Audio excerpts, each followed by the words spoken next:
Hi, and welcome to another episode of Marketplace Masters, brought to you by Merchant Spring, your go-to for agency analytics and efficient client reporting.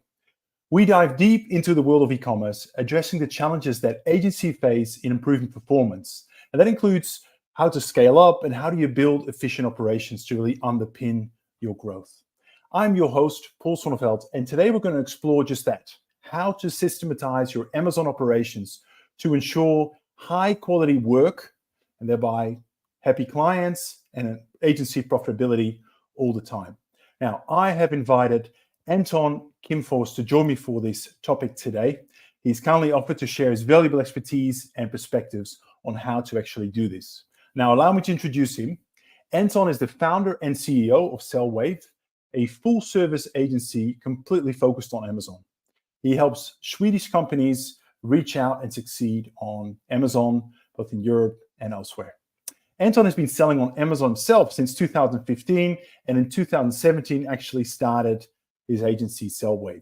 He also runs a Facebook group, Amazon FBA Sweden, which is Sweden's largest group for Amazon sellers with over 3,000 members. Anton, a very warm welcome to you, and it's fantastic to have you on the show today. Yeah, I mean, my pleasure. Super happy to be here and share anything I can to help other agencies succeed with systemizing their operations and in the end scaling their operations to the next level.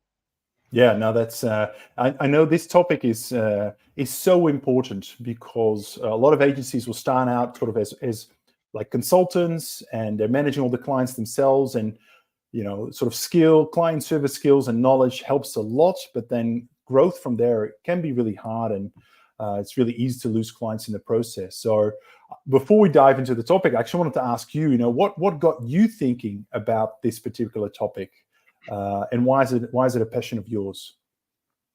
Yeah, I mean, it's a real life experience I had when I was doing probably my first pitch for a really big company.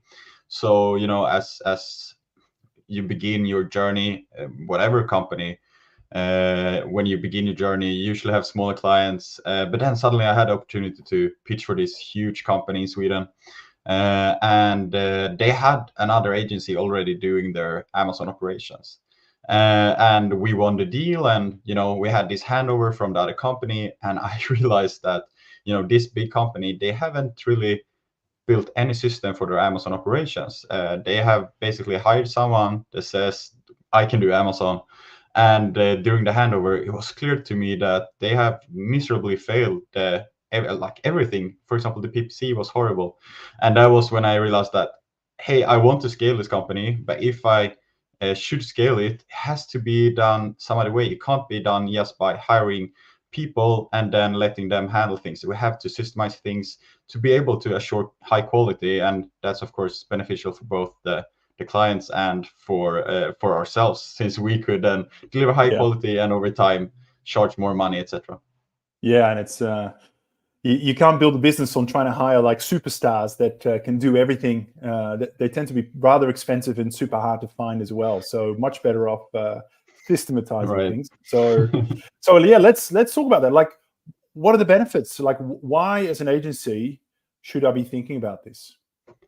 Right. So I think for you viewing this live, I prepared a few slides that I have with me, just to clearly show things. But I will go through it, and I think there are a lot of benefits. For me as a business owner, I think it's just giving me some calmness to be knowing that I have a system for this, and I don't have to figure out things over and over again. But if you look at like the main benefits for the agency and even for the clients, I think the first one is increased efficiency. Definitely, when you have a system, everyone knows what to do at what time. Efficiency dramatically increases when that's the case, and every company wants to have an increased efficiency in their operations. It's no matter if you're the agency or if you're Amazon seller yourself. And moving on, I think what I mentioned here with the case I had before, when I pitched for a big company, consistent quality, to be able to say to every client that I meet that, hey, we will be able to deliver on this, and I don't have to worry about who is doing what or what team I'm giving this party to. we have a system for it, and that system assures quality. And for me, as a business owner or an agency owner, I mean, it assures scalability, and that's the case also for Amazon sellers. It's not only for agencies. When you can do things in a systematic way and hit the same results over and over, you can scale it.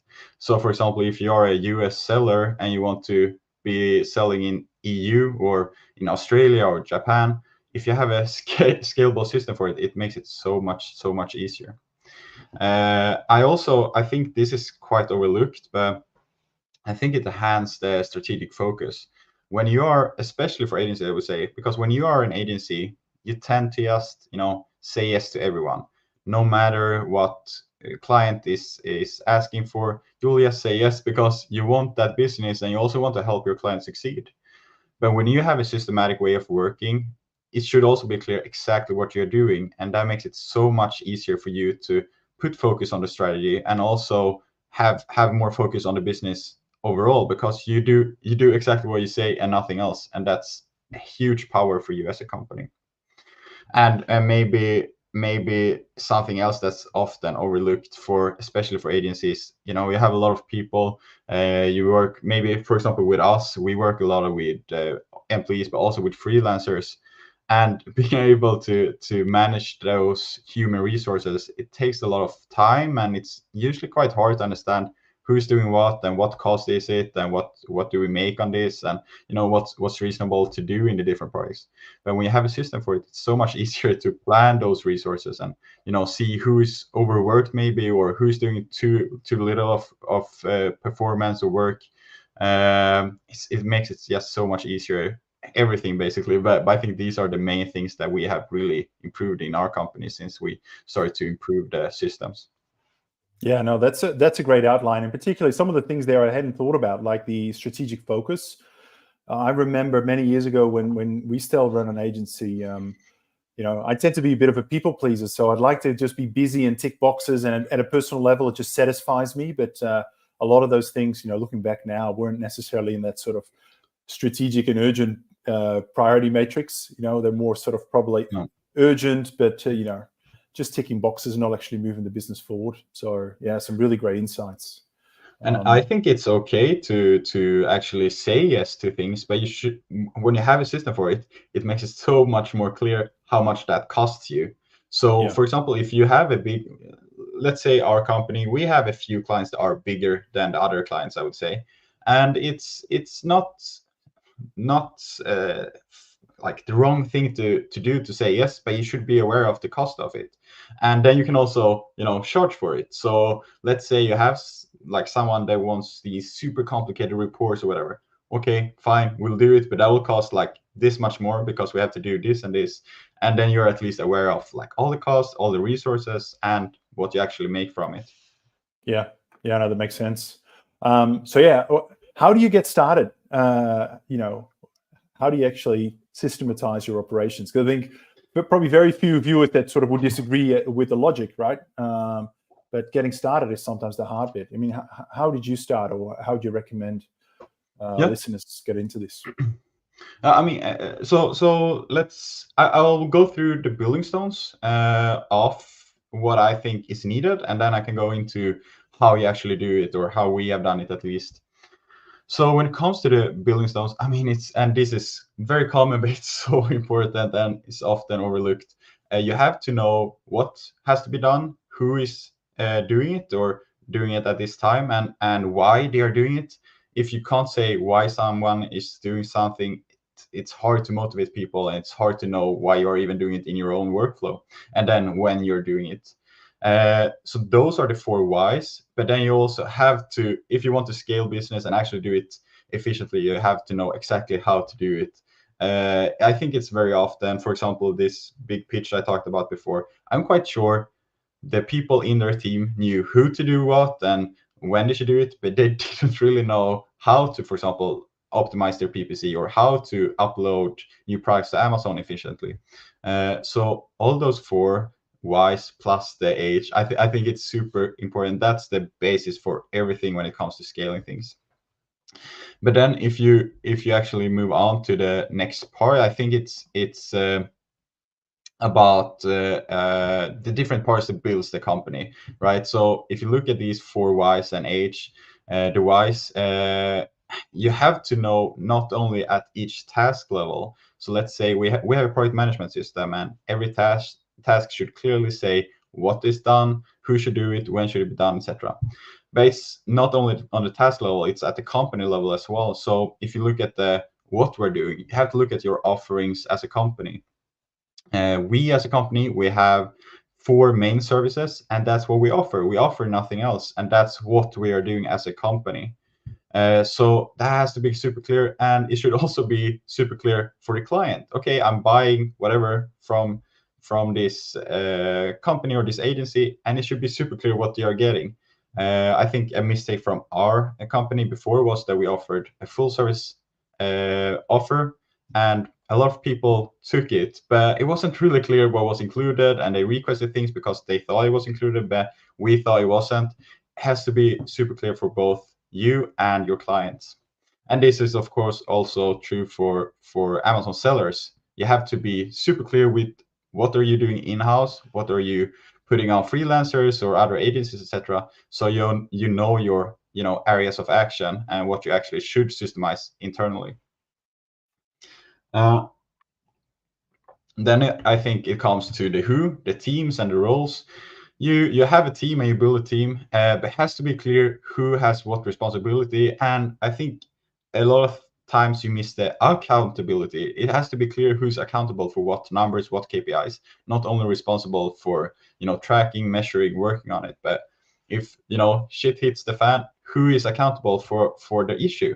I think that is something that's often overlooked. And when you are not accountable, you don't really take pride in things. You might not, add those tasks to your project management system that you need, etc. So it has to be super clear. And when it comes to more the system of it, I think the workflow system is a crucial part, and also a part that's very easy to implement. So there is no good reason for not having it. Of course, it takes some time to do it, but it should be implemented. And when I talk about the workflow system, I'm talking about the system you use for your internal team. So for example, if you talk about software companies, maybe you are better at this, Paul, but I mean, Scrum is a quite common methodology to work with agile development. But you should have those types of workflows also for e-commerce. It doesn't matter if you're an agency or if you're a company. You should have clear workflow. Everyone knows the steps, the weeks you have for implementation and reviewing, etc. Has to be super clear. Yeah, no, that makes sense. And actually, I want to throw in a question from Susanna here. Someone also, I think she's based in Denmark. Last time I spoke to her, but thank you for joining us, Susanna.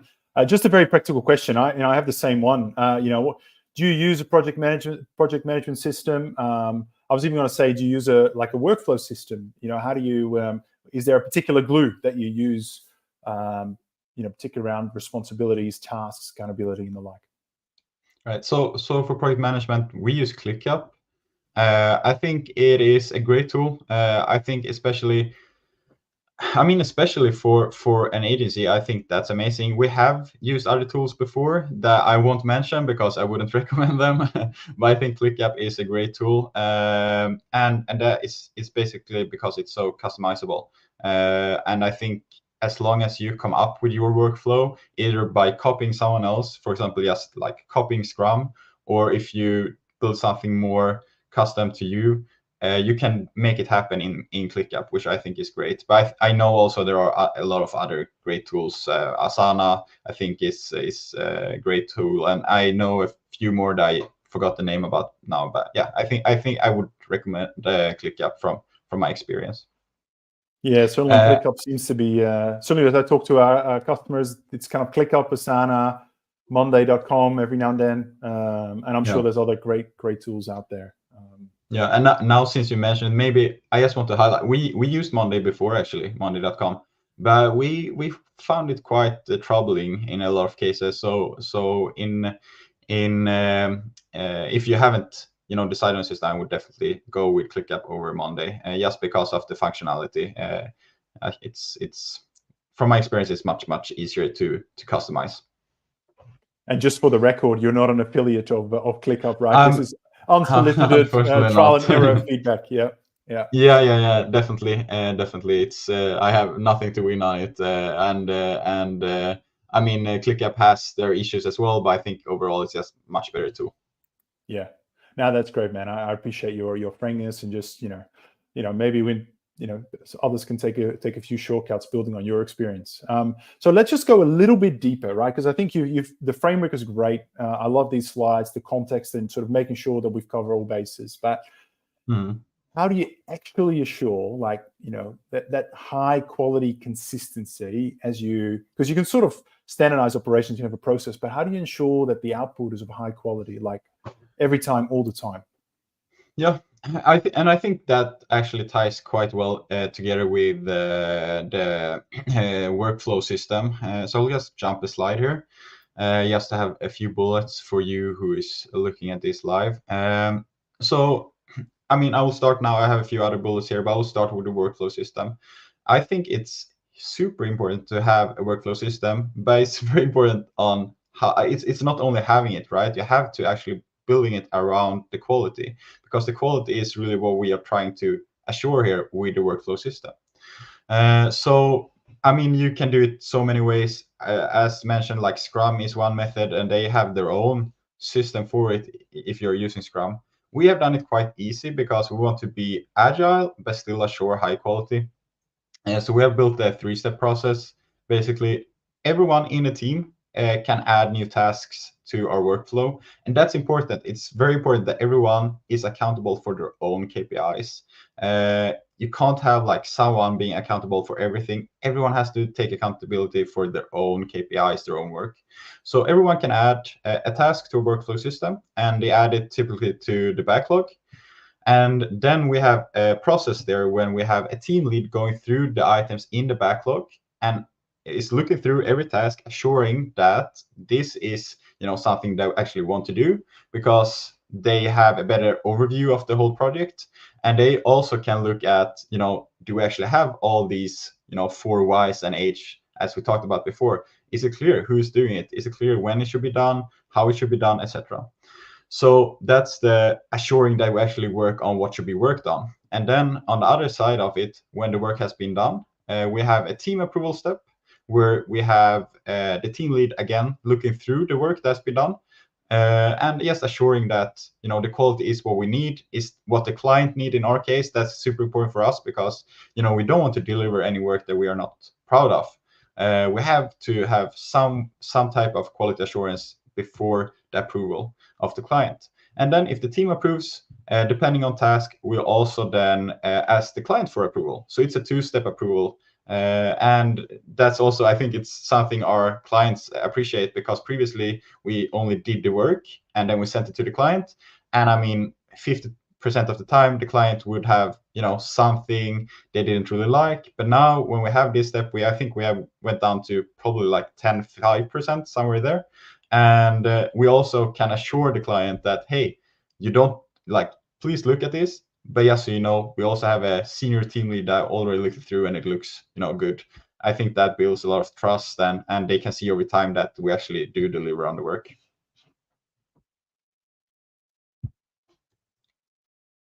Paul, I think you are muted right now. Yes. I tend to do that at least once or twice during an average episode, just to let people know this is a live show. Yeah. But I was just saying, so you actually have a workflow that ends up in a client's, I'm assuming, inbox or another portal, and there's a physical approval. So you've got an electronic record of they have actually approved it. It's not a hey, calling, are you happy with it? It's a physical yes or no type of situation. Yeah, and then usually we, depending on the client, because I mean, just be honest, our clients, they are of very different sizes. Like some of them are more like startups, some of them are turning 100 million plus per year. It's a big difference. So some of them we do we just send an email because that's how they want to do it. Some of them they only want to do it through meetings. It's important for us that we just have the step, so they approve it in some way, and they know that they actually can approve it before we go live with things or whatever. The way we do it is a bit different, but I think it's just important to have the step, so nothing just is slipping through the system and just go out there without the client knowing. And is there a time dimension to that as well? And obviously, you're looking at the output quality. Is there a measure around your turnaround time or how quickly you give something back to a client? How do you tackle that topic? Yeah, I mean, definitely there is. So we always track the time, both the time that we spend. That's more for us, so we know that we don't, lose money on our tasks. We have to have a estimated time spent on each task. Then we also have the due date on every task, and we can then assure that, of course, sometimes task will be late because of usually it's because of issues with Amazon, but we always have a due date and we follow up on that. And as soon as something is closing into the due date and we're not done, we get both warnings from ClickUp. So that's something that you can create either through ClickUp on its own or through Zapier or make.com, etc. Those tools. Yeah. But we also then have always in the team, we always have a process owner, and the process owner is accountable for those types of issues when things are not done, when the team is not collaborating, when someone is missing an answer, etc. So we have different systems for reviewing tasks that are risking to be off the due date, or if either risk it, or if we actually, if it happens, reach a case where we are after due date and we haven't delivered, then it's something we really have to take care of fast. Yeah, that makes sense. So we've talked about kind of process standardization, but what about the people that work for you? I mean, how do you standardize roles? How do you tackle the whole people aspect of this? Yeah, so I think that's the big second part of it, right? So one is the quality assurance and one is the people standard. You have to have a super good people standard. Otherwise, it doesn't matter if you have, the best SOPs, etc., for your quality standard. If you don't have people that can follow them, it doesn't matter. So I think this should be, I mean, now we talked a lot about the system, but this is the most important thing if you look at the whole system. So we always have, and this is something we missed for a long time. So I'm super happy that we are building those systems now, but I'm sad that we didn't have it from the start.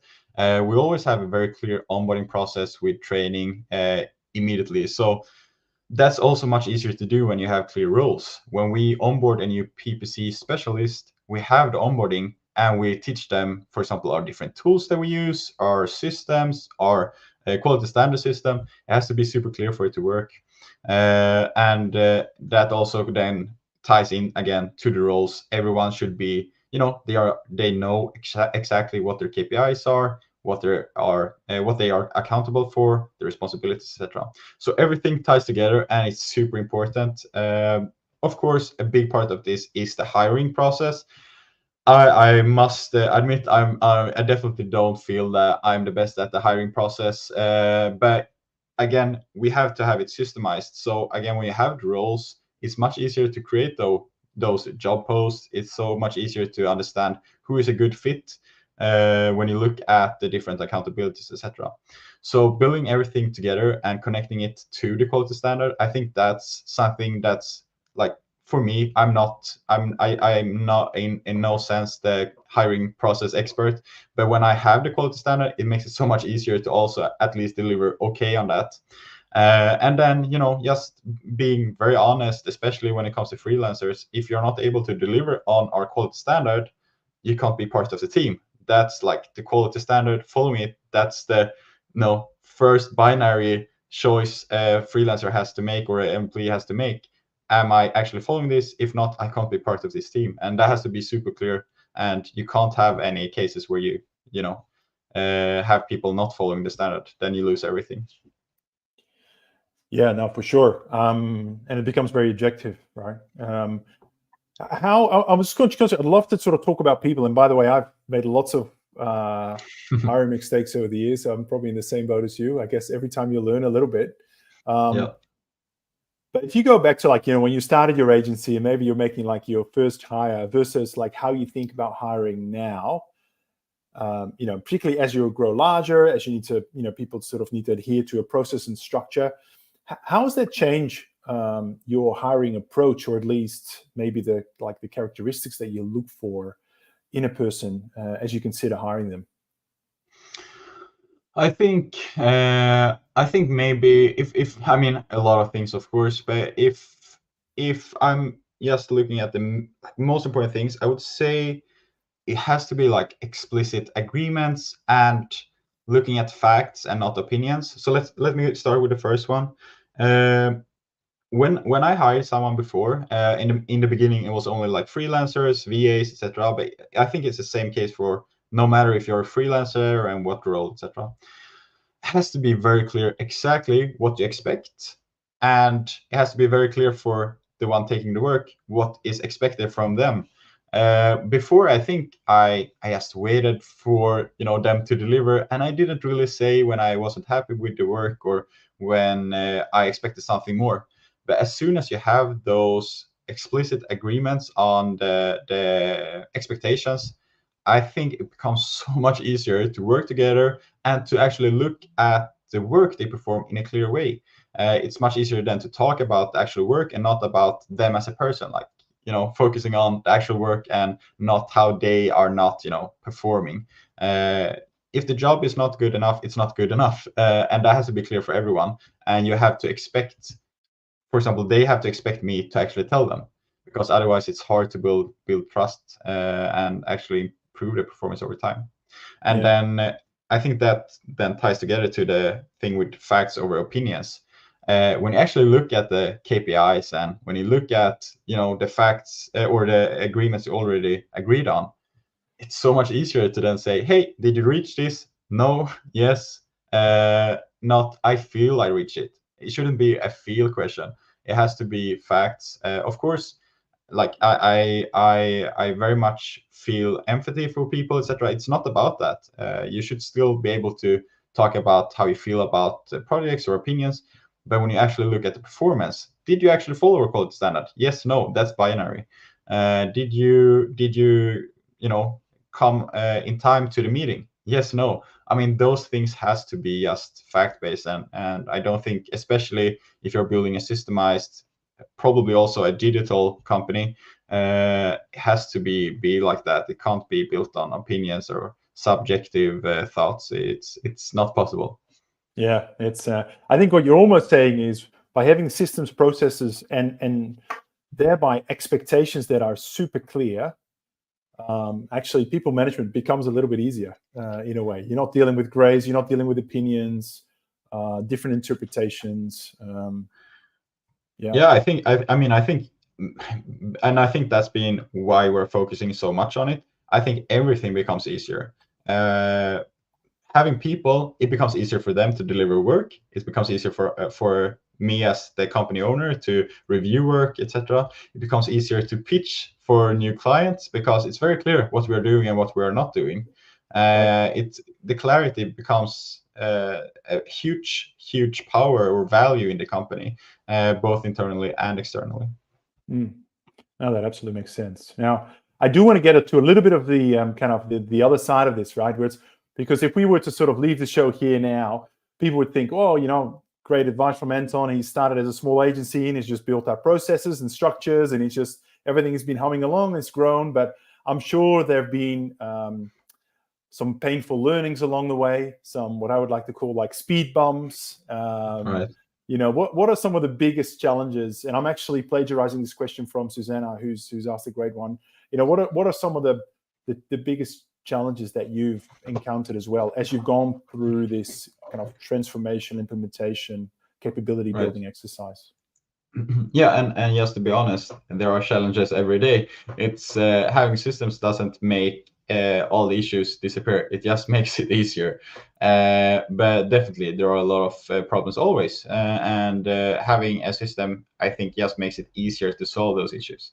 But I think one of the main things with building systems is, there are the benefits, but there are also the issues or problems with then changing the systems quickly. So if you have no system, you can tomorrow say, no, this is our new system. But if you have systems where you have, for example, different Google Sheets connected, you have maybe have them connected to your ClickUp tools, and you build that with Zapier. I mean, it becomes a bit more like a bigger company when you want to change things. It takes time, and you have to move multiple pieces in order to move one piece. So I think that has been important. On the other hand, having the system actually makes it easier to change that thing quickly in the whole company. If you are a lot of people and you want to change something, you have to have a lot of training sessions, etc. But here it's more technically something that you have to change. I think that has been like one of the and that's something that doesn't disappear, right? It's there all the time. If I want to change something, I have to understand how is that also affecting the whole system. I can't change only, for example, how we do our keyword research, because that might also then affect our PPC, our copywriting, maybe how we deliver things to the client, etc. So more thought work, but in the end, I still think it's overall a positive outcome. Yeah, thank you. Fantastic. Well, we're out of time, but I'm going to throw two more questions at you. One is the last from Susanna here. We've already spoken about the first part of a question, but the second part I think is a really good one. Are there any, let's call it like experts, systematizing gurus, or books or podcasts that in this particular topic that has really inspired you, have helped you along in your journey? Any recommendations in that field? I would probably, I mean, this is just my opinion, and now maybe it's weird since I'm sitting here talking about systems, but I would probably try to move away from people and look more at, if you're actually building a system, look at different systems out there. We already mentioned Scrum, for example. I think like looking at systems and Scrum is it's not ran by one person, it's a movement. And those sort of movements and of course there are books on it as well, so you can pick up a book, but I think it's better to follow that because it's based on the actual system. It's people like it because of the system, not because there is an influencer that's very good of a talker or a good presenter that's pushing the system. Other than that, I unfortunately I don't have the name, but I know a lot of people on, for example, YouTube, and they usually have their own courses that could help you with actually implementation of the system. But I think you still have to decide on the different systems that you want to build on. I know there is one woman on YouTube. I think she's fantastic with ClickUp. I think her company is called like Process Driven or something like that. It would probably be quite easy to find on YouTube. But I like there are a lot of fantastic people just sharing how to build things on YouTube or on the blogs. But I wouldn't follow like one person for the whole system. I think that's I think it's easy to build in yourself into a place where you are just copying someone else and you're not optimizing for your own operations or your own needs. Yeah, no, that's a good build. It's almost like look at different things, trying to pick up the things that are useful to you, that challenge you, and that allow you to push your business forward. So yeah, and take like one step at a time. You don't have to build everything in one day. Take one step, make something easier, and then you have more time to build the next thing. So I think that's the way to go. Perfect. Excellent. Well, thank you so much for being on the show today, Anton. I love just sharing your experience, your journey, how you're thinking about doing that. Keep in mind that I know what it's like running an agency, particularly early days. Like there's hardly ever any time in the day to even think about these things. So, it requires real discipline as well. So I really appreciate you sharing that. For those that are tuning in, maybe live or watching our on-demand episode later, to get hold of you, maybe they want to talk more about this topic, or maybe they talk about your services. What's the best way to get in touch with you?